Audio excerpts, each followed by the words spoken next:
So the next thing we're gonna do is just grab all of our drums and we're gonna route them in. And we're gonna grab both of those hats and then just put them in one track. Boom. Excellent. So what we're gonna do is we're gonna set up some signal flow, and this gets into step 2, which is signal flow. There's a deeper signal flow guide down below. I'm gonna try to work through this so that it's built in and seems a little bit more intuitive than just doing a full signal flow guide. What we're gonna do is we're gonna set up a bus by just making sure our melody track is selected and then selecting route to this track only. Now this would be a lot more relevant if we had multiple melodies, but one of the main points and purposes of creating a bus is so that you can route a certain amount of tracks or a certain selection of types of tracks to one kind of composite track so that you can apply composite effects to it, right? So if we had multiple melodies, we could like apply just the consistent EQ to everything without needing to put that effect on everything. And it just makes everything sound cleaner in the mix. And that's one of the big things about signal flow that's gonna improve your mix.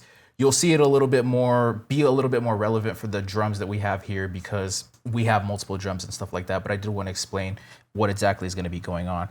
That being said, I'm just going to drag over some bus presets that we have here in the Centerfold drum kit. I'm going to use this melody bus.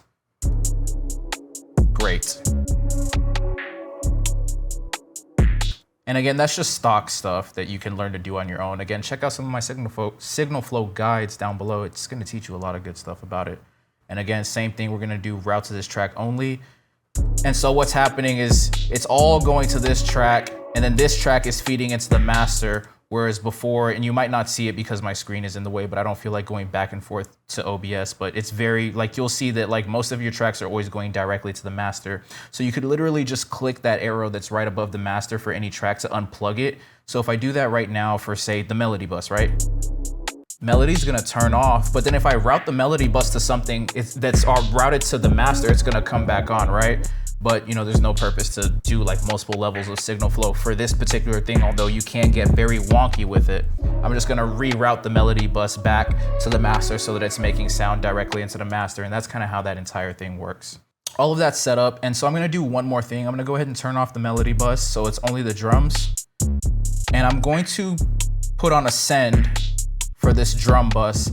So the difference between a send and a bus is that a send is going to create the purpose of a send is to create a duplicate copy of the entire signal so that you can add effects to it and have that running parallel to the dry signal. And that's that whole concept of parallel processing, and that's where you get parallel compression from. It's a little bit wonky, a little bit too sciencey for what we're talking about, and I don't want to blow anyone's mind more than I probably am right now, right? So right before we get into that, let me drag over one more bus chain. Nice, sounding really powerful. So what this is gonna do, and we'll route our drum bus into this drum room verb now. And it's added some reverb. It's gonna create some stereo for our drums. I usually do not recommend things like panning your trap drums or adding reverb to really any of them, but this is a technique that a lot of engineers use, and you're going to hear this in pretty much all finished songs in general. Like there's gonna be some kind of like room reverb on the drums because that just sounds really good. It fills up the spectral space. A lot of people try to imitate that effect by adding goofy effects like chorus or doublers to the hi-hats when that's really not happening. It's literally just stereoized through like basic ass reverb or convolution, right? So that's the purpose of that. It's a little bit difficult to hear with the kick and the 808. So the best way to do this right off the bat is just to like listen to it with just the hats and the snares and stuff like that, and then really try to level it in.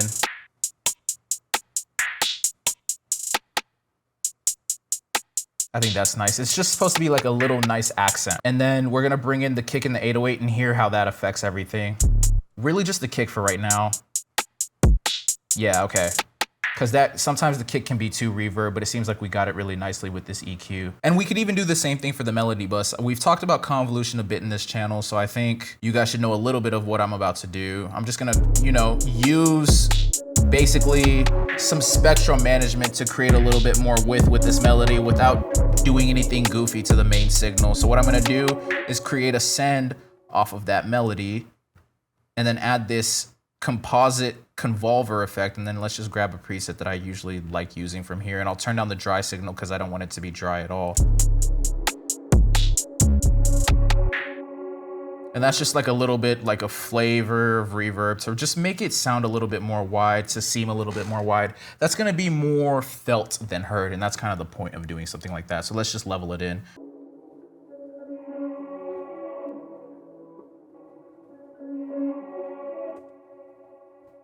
That's nice. Maybe turn the wet down a little bit, but increase the width.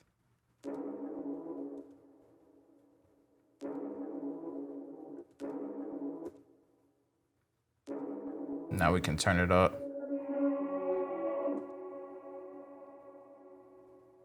That's nice. That's nice.